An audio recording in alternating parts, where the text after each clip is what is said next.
ప్రతిష్టాత్మక scripts national spelling be పోటీలో బృహత్ సుమ అనే 12 ఏళ్ల భారతీయ అమెరికన్ విద్యార్థి అమెరికాలో జరిగిన పోటీలో టైటిల్ను గెలుచుకున్నాడు. సహచర విద్యార్థి ఫైజన్ జకీతో టై బ్రేకర్లో హోరాహోరీగా తలపడి విజయం సాధించాడు. కేవలం 90 సెకండ్ల వ్యవధిలో 30 ఆంగ్ల పదాలకు గాను ఏకంగా 29 పదాలకు సరైన స్పెల్లింగ్లు చెప్పి ఈ టైటిల్ సాధించడం విశేషం.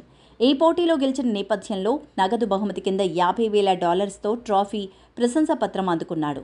2022లో జరిగిన పోటీలో హరిణి లోగన్ అనే భారతీయ అమెరికన్ విద్యార్థి 90 సెకండ్స్లో 22 పదాలకు స్పెల్లింగ్స్ చెప్పగా దాన్ని భారతీయ అమెరికన్ రికార్డును తిరగరాయడం విశేషం.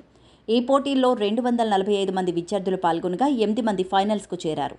బృహత్, ఫైజన్ జాకీ మధ్య టై అయింది. టై బ్రేకర్గా ఇద్దరికీ 90 సెకండ్ల సమయం ఇచ్చారు. ఇందులో జాకీ 20 పదాలు చెప్పగా బృహత్ 29 పదాలను చెప్పి టైటిల్ గెలుచుకున్నాడు. ఫ్లోరిడాకు చెందిన బృహత్ ప్రస్తుతం 7th గ్రేడ్ చదువుతున్నాడు. బృహత్ తండ్రి శ్రీనివాస్ స్వస్థలం తెలంగాణలోని నల్లగొండ జిల్లా. అబెసిల్ అనే పదానికి చివరిగా సరైన స్పెల్లింగ్ను చెప్పడం ద్వారా బృహత్ ఈ పోటీలో విజయం సాధించాడు. ఈ పోటీలో రన్నరప్గా నిలిచిన టెక్సాస్ వాసి ఫైజన్ జకీ $25,000 ప్రైజ్ మనీ సొంతం చేసుకోగా కాలిఫోర్నియాకు చెందిన శ్రే ఫారిక్, ఉత్తర కరోలినాకు చెందిన అనన్యారావు ప్రసన్న అనే భారతీయ అమెరికన్ విద్యార్థులు 3వ స్థానంలో నిలిచారు.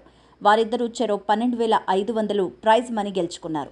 సానివాన్స్ అనే 16 ఏళ్ల విద్యార్థి వద్ద బృహత్ సోమ స్పెల్లింగ్స్ చెప్పడంలో శిక్షణ తీసుకున్నాడు. అతను 2022లో జరిగిన పోటీలో 163వ స్థానంలో నిలవగా 2023లో నిర్వహించిన పోటీలో 74వ స్థానం సాధించాడు. ఈ ఏడాది ఏకంగా టైటిల్ గెలుచుకున్నాడు. ఈ పోటీలో ఫైనల్కు 8 మంది విద్యార్థులు అర్హత సాధించగా వారిలో 5గురు బృహత్ సోమ, రిషబ్ సాహా, శ్రే ఫారిక్, అదితి ముత్తుకుమార్, అనన్యారావు ప్రసన్న భారతీయ అమెరికన్ విద్యార్థులు కావడం గమనార్హం.